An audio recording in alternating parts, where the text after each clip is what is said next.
Hindi na naman, kumbaga biro-biro yung pinagsamahan natin dito at kilala din naman natin yung isa't isa.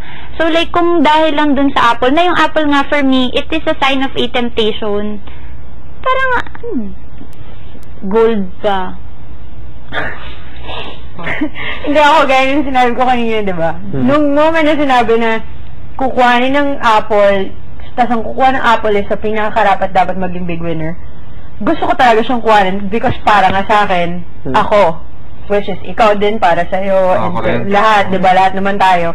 But the fact na hindi ko pa siya kinukuha is because yun nga, we all have our reasons, and para sa akin, hindi ito yung 4 months, tapos hawakan ko lang or kuhanin ko yung apple, yun yung mag-determine, ako na yung winner. Parang walang madadagdag sa akin kung kuhanin ko yan eh. Parang pag kinuha ko siya, oy, okay, biglang pumasok ang mga ano at inawardan na ako. Ganon. So, parang funny siya, kaya super, alam mo yun, joking around, and nung pumasok ko sa confession room, tawang-tawa ko. And yun, sinabi ni Kuya na parang, hindi mo ba inaano dahil baka isipin nila na mayabang ka. Sabi ko siguro part, kasi nga may mga kakatapos lang ng bagyo sa akin, and yun, parang sabi ko, syempre, mahalaga naman pa rin para sa akin yung pagkakaibigan. And then, parang sinabi niya, so, mas mahalaga ba yun kaysa sa pagiging big winner? Parang ganun. Parang sinabi ko na, yun nga, kakatapos lang sa akin ng storm. And the fact na alam kong, hindi lang naman ako yung magdidesisyon. Para i-desisyon ko sa sarili ko na, akin to, ako yung big winner, ako na. Yung ganun, alam ko kasing, andun si Kuya, andun ang mga tao, marami magdidesisyon, and hindi ito sa isang apple, para sa akin marami akong ginawa para ma-determine yun, ganun. And marami mga bagay na pinagdaanan para makita kung sino talaga.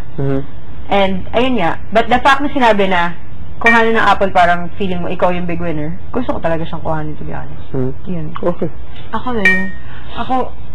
Yun nga, for me, gusto ko siyang kunin, pero yun nga, hindi lang ako talaga yung makapag-determine kung kanino, ay, yun yung big winner. Pero, yun nga, kasi nga, maaaring, kunwari lang, yung pagdaan, hindi ganun yung nakikita nila, or, diba? Sa akin, enough na for me na alam ko kung ano yung, alam yun. Anyway. Yeah. Big winner? Hindi, alam ko, I mean, maaaring hindi, they may take a different view. Alam mo yun? So, ang in-explain ko lang na hindi lang ako ang magde-determine yan. Alam mo yun? Yun nga. Kasi maaaring iba yung nakikita nila. I thought, something na should be given to and you shouldn't, yung ikaw yung kukuha, kaya inabot ka na sa akin. Para sa akin, sa akin, honestly, kung kukunin ko ng apple, hindi pinapakita, yun lahat pinakita ko, hindi parang yan simbolo ng apple at para sa akin, ang babaw yan. Para sa akin talaga, yung simbolo, parang kukunin na ang babaw naman, lang sa apple. Sa akin talaga, yun yung pinakita ko, yun ang magdetermine ng big winner at hindi lang yung apple. At ang desisyon ko din, bakit kasi para sa akin, hindi nga yan sinisimbolo na ikaw yung big winner. At kung pupunta ka doon with the apple, doesn't mean you're the winner. At hindi ibig sabihin ikaw yung pinakamalakas, wala. Hindi, tsaka yun nga ako, yung sa akin din, respeto din sa mga reasons nyo kung bakit kayo marapat maging big winner.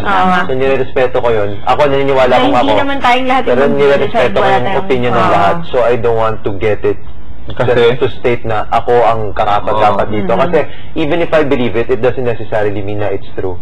Sa sarili ko, alam ko, parang kung magkarapat, pero a lot of people will be deciding this. Yeah, for me, kung bakit ko lang siya talagang gugusting kuhanin is because I believe 100% in myself that I should be the big winner. Yun yung reason. Not because para ipamukha ko sa inyo lahat. Kasi yung ganun, alam mo yun, parang walang reason eh. Kasi sa moment na to, feeling ko in a way na determine na. Meron ng mga tao na kapag decide na para sa akin siya or para sa akin si ano, yung ganun. So, parang hindi siya biglang siguro din. Magtatakbuhan. Yung pinaka-importante talaga dito is alam mo yung mga dahilan kung bakit sa tingin mo sa sarili mo ikaw yung big winner. Alam mo yung mga dahilan na yun is kaya mo talagang panindigan yung ipaglabad kung bakit sa tingin mo talaga ikaw maging big winner.